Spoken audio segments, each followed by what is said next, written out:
l'économie française va connaître encore une croissance très faible en 2013, après avoir connu une croissance nulle en 2012,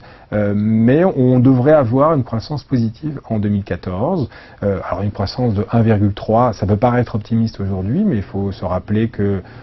en 2011, l'économie française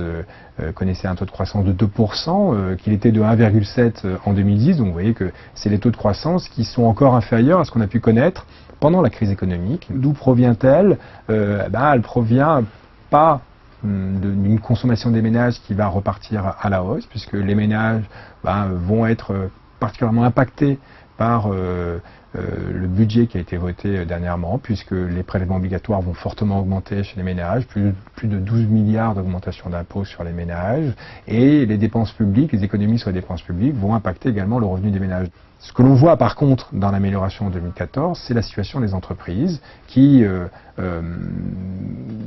d'une part, les conditions monétaires vont légèrement s'améliorer pour elles, leur bilan va également légèrement s'améliorer puisque la croissance se fera sans emploi et parce que le CICE va tout de même apporter des éléments pour restaurer une partie de leur marge, et surtout elles vont arriver à des moments où elles ont tellement désinvesti depuis 2 ans, il y a eu 9 trimestres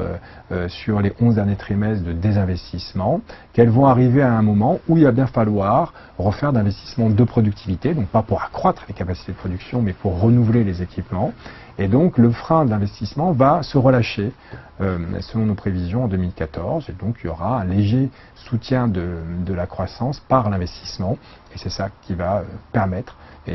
d'avoir une croissance supérieure à 1 l'année prochaine.